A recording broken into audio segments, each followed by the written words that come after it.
Hello, Hello. hello. Hi. Happy Pride Month. Hello, queers. We see you. It's our time, which should be every day, but here we are, relegated to June. um, oh man. No, but we do want to take a minute to talk about some of the ways that we can be an ally as folks focus on queers. It's also Indigenous History Month, which I would like to flag. So there's a lot of equity seeking groups that get a little bit of attention in June, but we want to make sure it's the right kind of attention because the needs of queers are still really dire, and we need to talk about it. That it's more than just like rainbows and glitter and a really good party if you live in an urban center that celebrates queers. So we got Amy C. Willis here joining us. She is our resident sobriety coach and all around amazing feminist. She's also one of my most favorite humans on the planet. She's my platonic wife, and she's a super homo. So welcome, Amy. Hella gay, everyone. Hello. Happy I Pride. just took off my yes homo sweatshirt because I've had like sauce spilled on it, so I should have been in my yes homo. My name is Bianca. I'm the founder of Bebo. I'm also a super homo, a feminist, sober, killjoy, the works. And we have Miss Meg Kant representing the non-queers today. And she is going to be talking about how to be an awesome ally because Meg slays at celebrating the gays.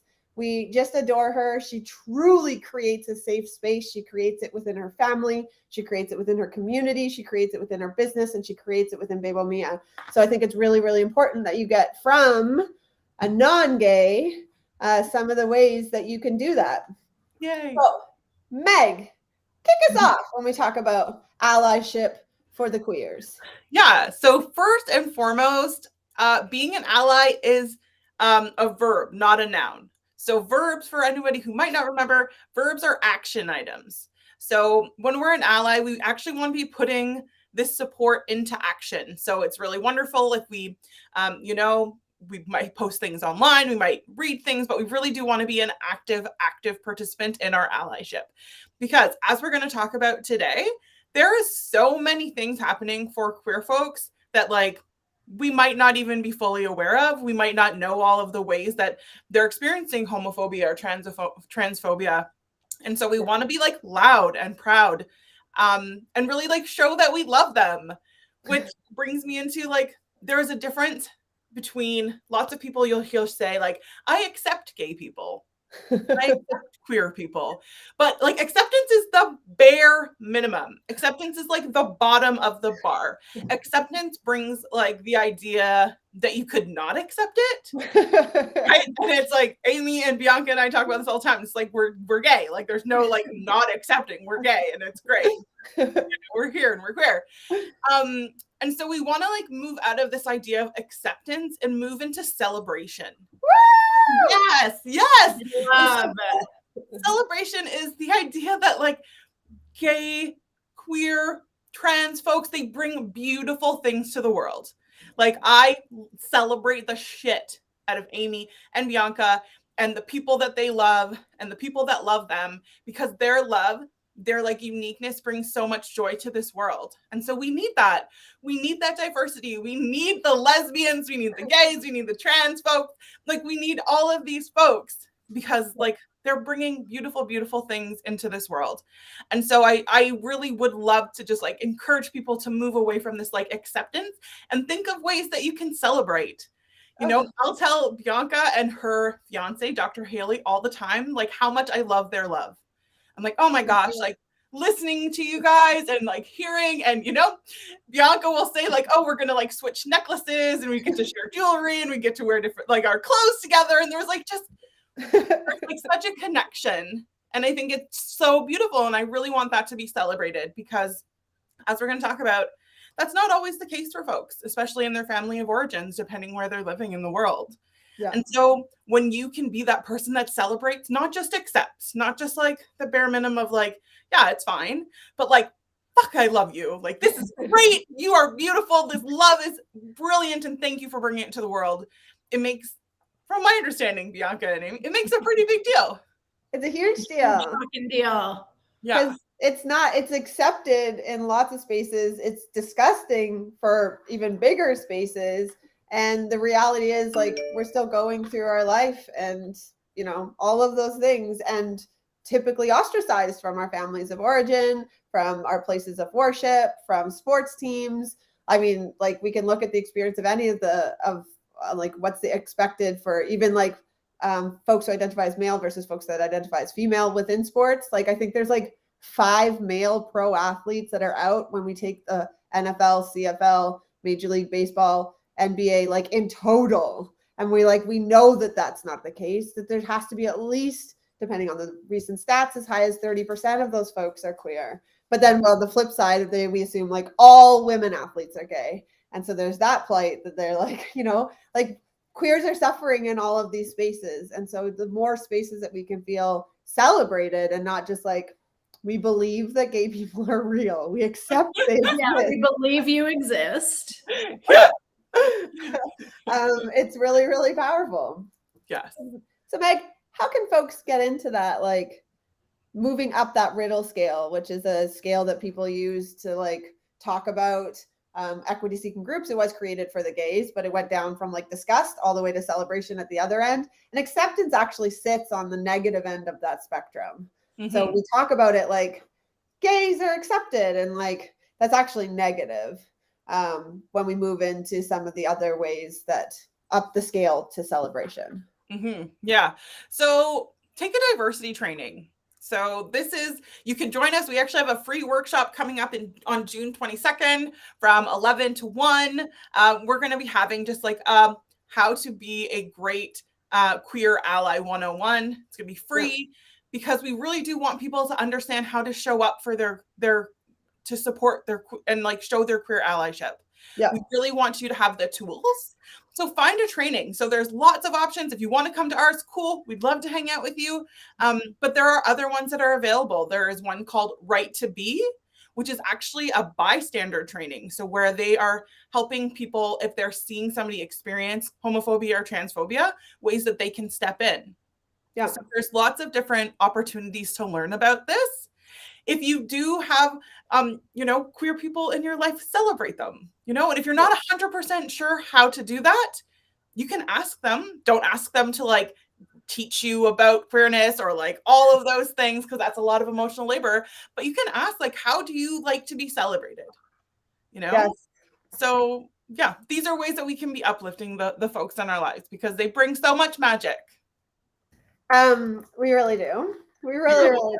Really do. So one of the things that we wanted to talk about in this, and we're going to kick it off with an example of one of them that just drives Amy and I in particular really nuts as members of the queer community, is this thing called rainbow washing. You see it everywhere. Rainbows, love is love, all of this shit. And like, that's really, really cool. But it's like not erasing the fact that this work has to be done. Policies have to be in place. Like a lot of this is really urban centered. So if you live rurally, even within Canada and like especially the US, there's actually spaces we travel within our own countries that are not safe to be out. So like there'll be places in Canada that Haley and I would have to ask for 2 beds in our hotel room in order to stay safe, to avoid gay bashing, to avoid like being there for the gays, like gays, not gays, but like the male gays. But like, that is the way that we can stay safe. When Amy and I are booking flights for places, we actually have to go to a website to make sure it's safe for us to travel there. So like love is really fucking cool, but it's not keeping us alive. It's not changing policies. It's not, protecting our queer youth. It's not decreasing our rates of mental health and addiction and death by suicide. Like it's just a really nice thing that people can do to feel like action is happening for the queer community, because it really amplifies the, like, again, that boas, fun, drag queens, like, the really circusy part of it. And one of the places that drive us fucking bonkers is when alcohol does it. So big alcohol uses the queer, momentum of fun and the rainbow and puts it on their cans, puts it on their bottles, even if they're donating proceeds. And it's terrible. So Amy, take it away as our sober advocate. I mean, all 3 of us here are sober. Yeah. And this is Amy's life work, is to protect folks from this exact thing. Yeah. It really gets me hot under the collar. So I'm actually writing an article right now for Pride about how experiences in queer spaces and at Pride events shift for folks when they go from drinking to being sober, and how we can make those spaces more inclusive. And with that, I've been like poking around like Toronto Pride's events, and a few things that I've noticed. So one, they have more alcohol sponsorship than they did last year. They brought on 2 additional alcohol companies as big sponsors. So you will see their names plastered everywhere throughout Pride. 2, the Pride Run, which is an event that Bianca and I love and have participated in for many, many years, has an official beer sponsor. And unlike previous years, it's been a like family friendly morning event, and they have moved the event so that the live event is now in the evening. And that is to increase alcohol sales. I feel pretty confident, right? Because you can't buy and consume alcohol at 10 in the morning, but you can at 6 p.m. at night, which is when the event now is. And why all of this is especially problematic is because addiction rates and substance use issues happen at 2 to 4 times the rate in queer communities as they do compared to cis het communities. And that is for a lot of the reasons that we've already talked about, right? Stigma, discrimination, rejection, being kicked out of your family home and family of origin, having difficulties with employment, having difficulties with housing, increased mental health issues. So all of these things, and coupled with the fact that when we come out, the first often safe space that we're introduced to is a bar space, right? Because we can go there. We don't have to worry about being gay bashed. We don't have to worry about being closeted. We can be ourselves. We can love who we want. And historically, bars have been a really important site for queer communities. And with that is a lot of alcohol and other substance use issues. And so it's really, really predatory and really, really troubling. And we should all be concerned with this, that alcohol companies are literally situating themselves in front of a group that historically struggles with addiction and substance use issues at higher rates. And they are there to make money. They're not there because they love us. They're not there because they support us. They're there because they make the most money off the people who deal with addiction at higher rates. And so we need to be really fucking clear about that and not be fooled by a fucking beer can with a fucking rainbow on it. Like we need to like talk about these things. We need to name what we're seeing, and we need to really name the harm that's being done, because it's great. We can be like fundraising 20 cents or 20% or whatever, but the money being raised is being raised off the backs of queer communities, which means we have to literally put poison in our bodies to make that 20% donation. Yeah. And like, is it worth it? And if alcohol companies really gave a shit, they would just fucking give the money to the organizations. Yeah. Instead of funneling poison through our bodies in order to make that money. Yeah. And like what everyone needs to remember is like when you go home and you rub off your temporary tattoos and you like finally get the glitter out of your sheets, those queer folks go home and like the deaths of despair go up so significantly. So like we go to our homes alone, and the reality that we haven't heard from our parents in years, the reality is that we've not been allowed to go to our church, that like we have to live closeted in our workplaces, like that weight is heavy. And unless you've experienced it, like you can't imagine the agony. And now you're going through this roller coaster ride of, you know, your body coming down from substances. And like, that's why suicide is so prevalent in our queer community. So like, it is not just the fun shit that like people like looking at, kind of like visiting the circus. And I think that's part that like people need to like integrate into their body. If you want to do this ally thing and be like, no, like find a different way. By no means are we like guiding anybody towards the sober journey. Like that's everybody's personal journey. And like, you need to do your own analysis on this, but like the stats are there that like, this is what's happening to the queers when we go home and we get in our homes, if we have homes. And like, with our precarious housing, and like the weight of oppression is stifling. And so, you know, as we go through Pride, like all these corporations, you know, like Lego and like pick a corporation, TD Bank, like all these places, like TD Bank, who will not financially support me, no matter how much money I have in the bank, has like never supported me. All, you know, and they're the main financial institution for Pride events. They put their rainbows everywhere. But like every other bank on the planet's offered me lines of credits and credit cards, and not TD, because they look at two women and they know our earning potential, and like that's where the conversation ends. And so like there's all these things that I think are really, really important. Again, I would like to flag, no matter what my credit was or how much money I had in the bank, they never provided any care for me or my queer founded organization. And so, but like we have this, like, we're just placated with like, TD loves the gays.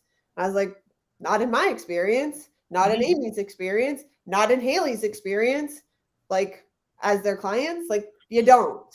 So I think that that's something that's really, really important. And then all that shit comes down July 1st. And like, that's the end of the conversation. And so I think as we look at this rainbow washing, it's really, really important that we look at like, what is the action that's coming from this? Is it stopping our queers and trans folks who are currently in the firing squads in the Ukraine? Like, love is love. Is that helping them? Because they're still being murdered at a staggering rate, as is, there's actually like so many countries that queer people, if they are found out or even suspected of being gay, like the punishment is execution. And so we have this very like urban centered, like what's it like in New York and LA and San Francisco and Toronto and Vancouver and Montreal. And like, that's not where the majority of the people are living on this planet and how they're living. And so as we're watching women's rights being stripped away, you know, in the US and everywhere, the same thing, like queer rights are as precarious, like where we can be married, where we can have ownership, where non-birth parents can adopt their children, even if they're biologically their children. So like there's a lot of like, we're still way further behind than what people would like to believe. If you go through social media and you follow a couple queer things, it kind of looks like it's all right. I was actually at a camping trip last year, no, the year before, and there was three queer people, and the rest were cis het people. And I said something about like homophobia, like recently somebody on the subway had said like I was disgusting or something, and like that I had a mental illness and like it was bad and gross that I was gay, just yelling it at me. And they were like, oh, I forgot homophobia is still a thing. And these were like educated Toronto living cis het people. And I was like, yeah, it's still a thing. It's very real. And so it shows the level of like complacency that we have, because we see rainbows everywhere. We see them on cities do wraps and buses do wraps, and businesses throw up their rainbows in their window and on their website. And like, we really think it's okay, and it's not.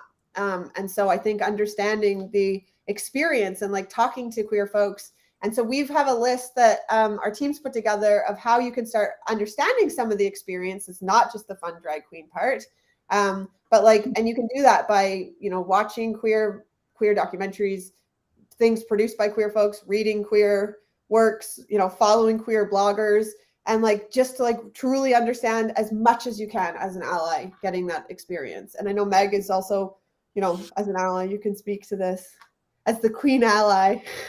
No, and listening to the queer folks that you're learning from or that you're in conversation with, like, I think that that's a really important note that Bianca just said, that even when talking to somebody that thought that they were like quite well informed, by saying, oh, I didn't even know homophobia was a thing, is like erasing the like day in, day out discrimination that queer folks are facing. And so we always want to remember that when somebody's sharing something. So if Bianca, for example, or Haley or Amy were to say, oh my gosh, I went to the bank, I went to TD, and they didn't give me a line of credit, and like it really felt like it was around my queerness is what there's like resistance around.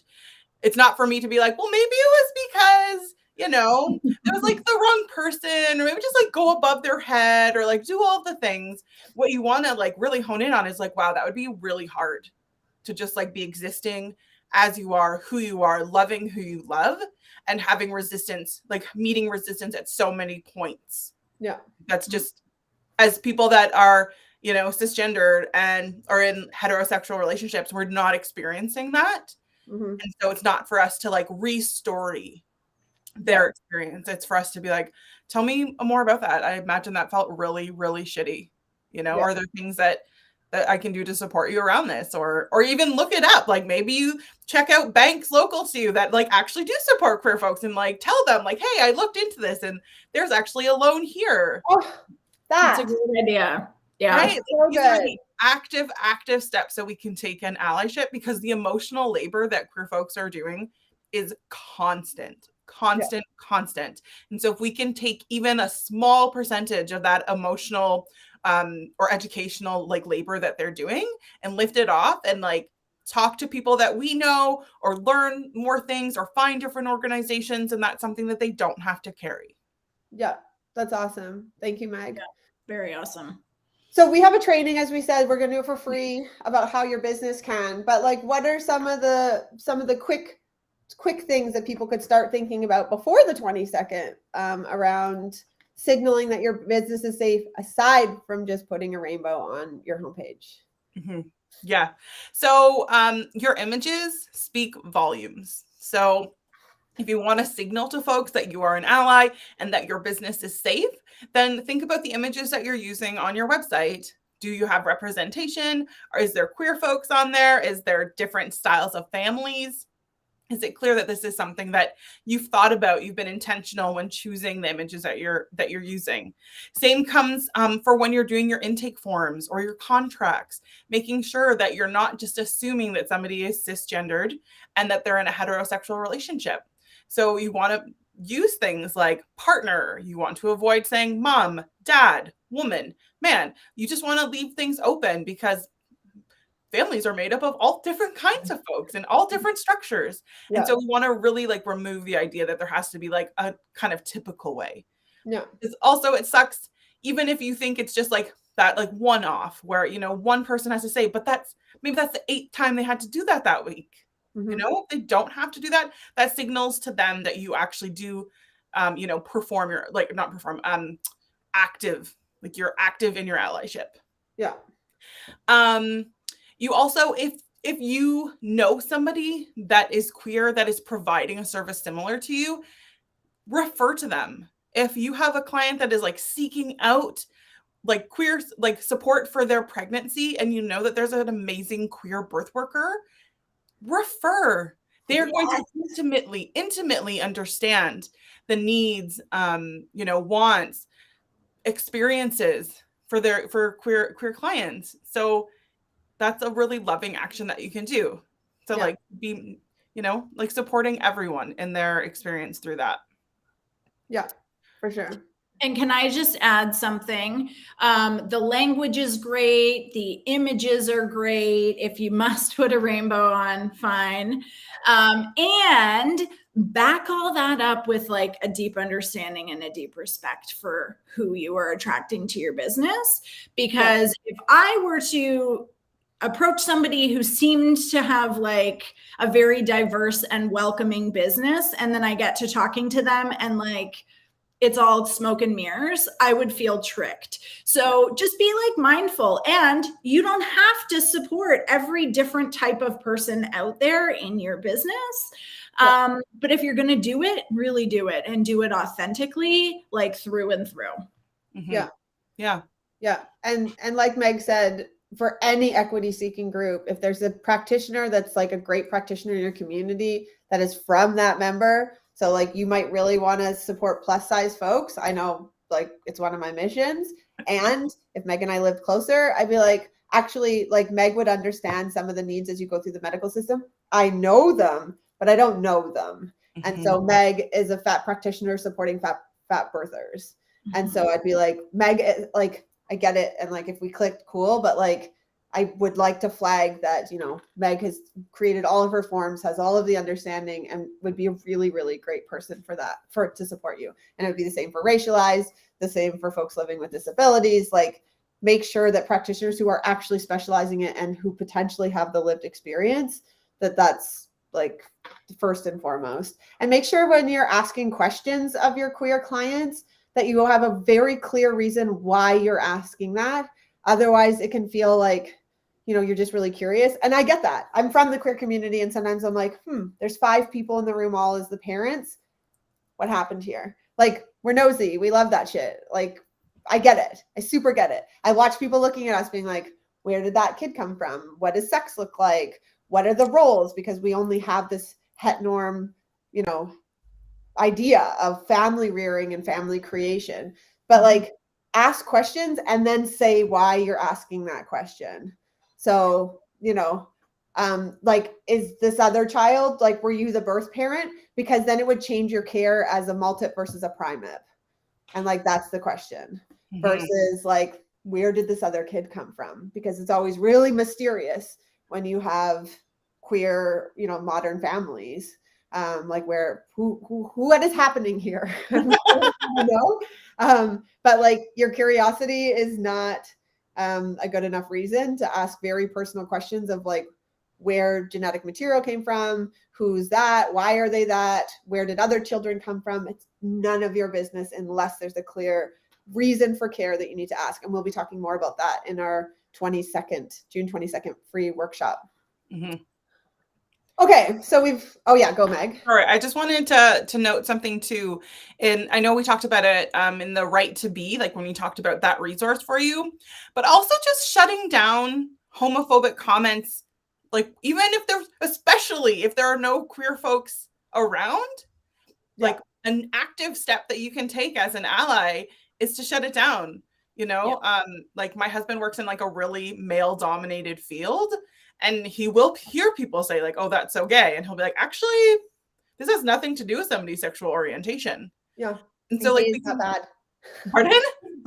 And gay can no longer be like, no, we're not doing that. Bad, crappy, shitty, dumb, terrible. No, we're not doing that. And so this is another way that we can be showing up and really like actively doing our allyship is even when nobody's watching, even when nobody sees, like, those are the times when it really, really matters. And those are the times that like lift up the way that we can support communities. Yes. So, and do it when the queers are around, so they don't have to do it, and they know that you're in their corner. Yeah. Do all of that, whether we're watching or not. So all the time, guys, get on it. It's really great. So I know that some regions, prides are rolling out. I know some of the towns in Canada, like, I've already seen Pride celebration started. Meg, how can allies show up in the space for gays? Make sure that there is room for them at the spaces.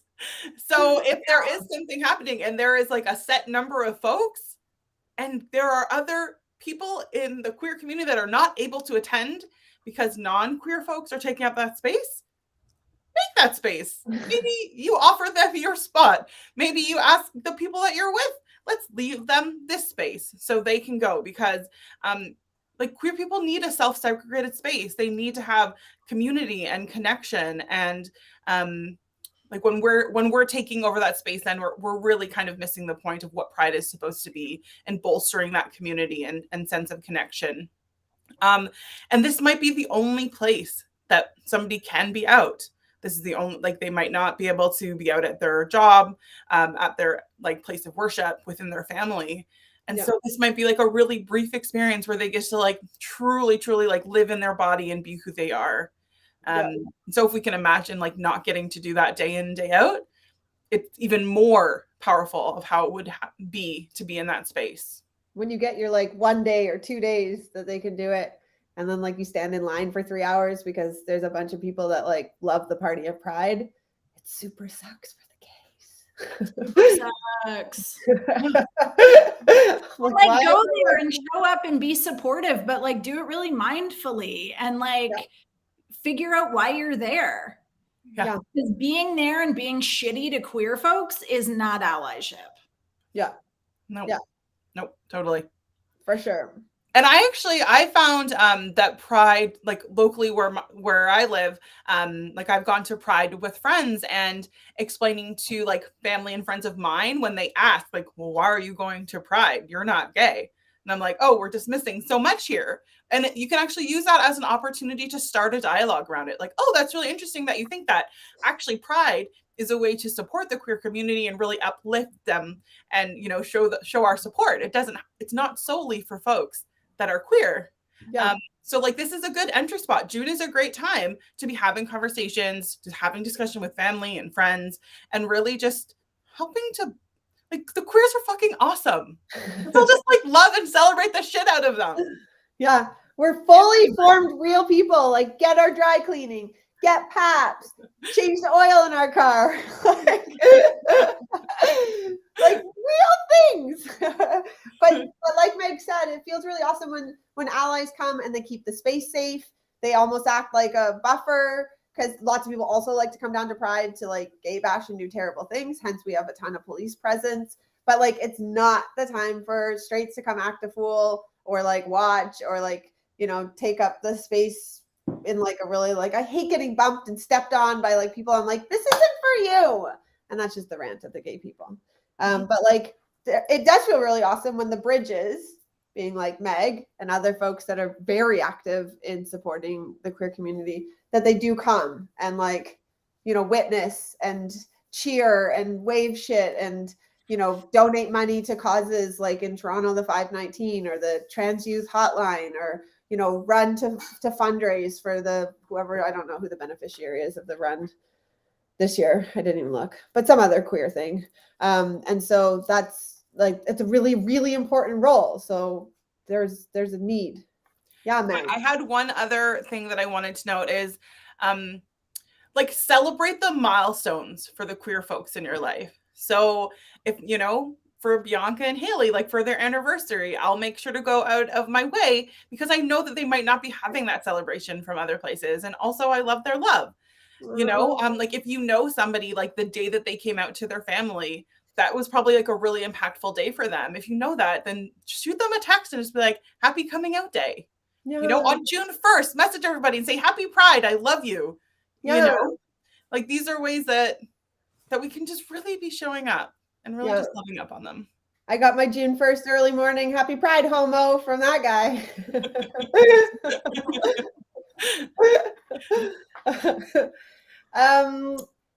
Okay, let's talk about some of the activities. So Meg's flagged a few.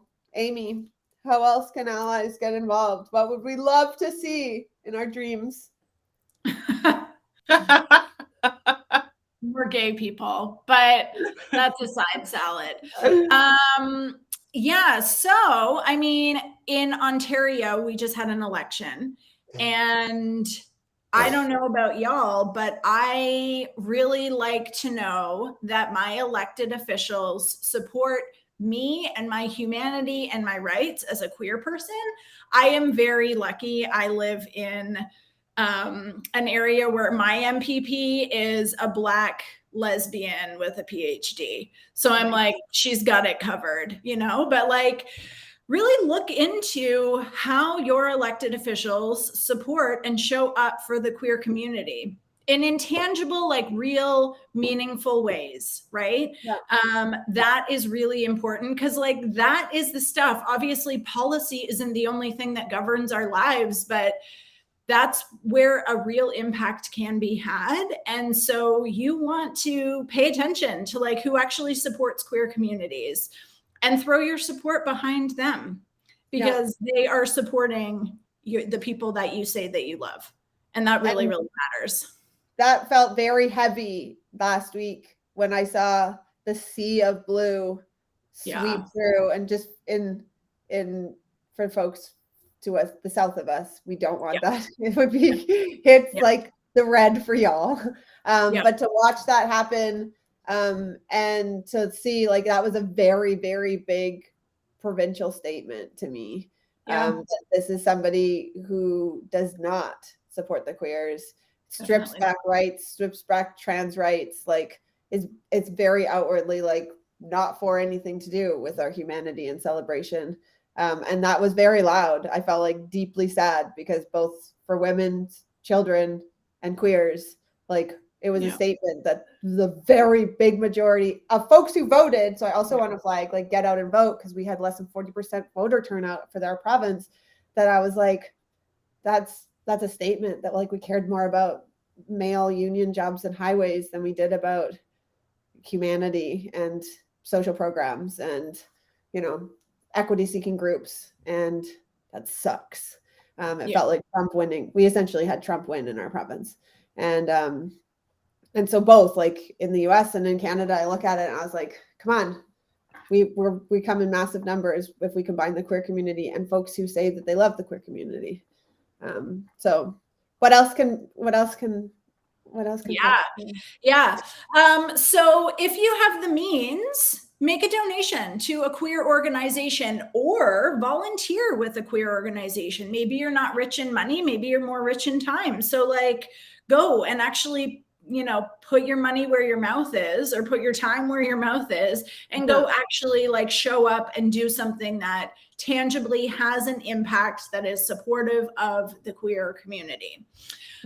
Supporting queer run businesses is another really great way that you can kind of like voting with your dollars, right? It's like you're doing something tangible, and that action has a huge impact on the lives of queer communities, right? Like as Bianca mentioned earlier, access to funds, access to resources, it doesn't always look the same for queer folks. And so it has a huge impact when you actually show up and put your money into something, right? Unfortunately, like money is such an impactful thing in our capitalist world. So go and put your money behind a queer business.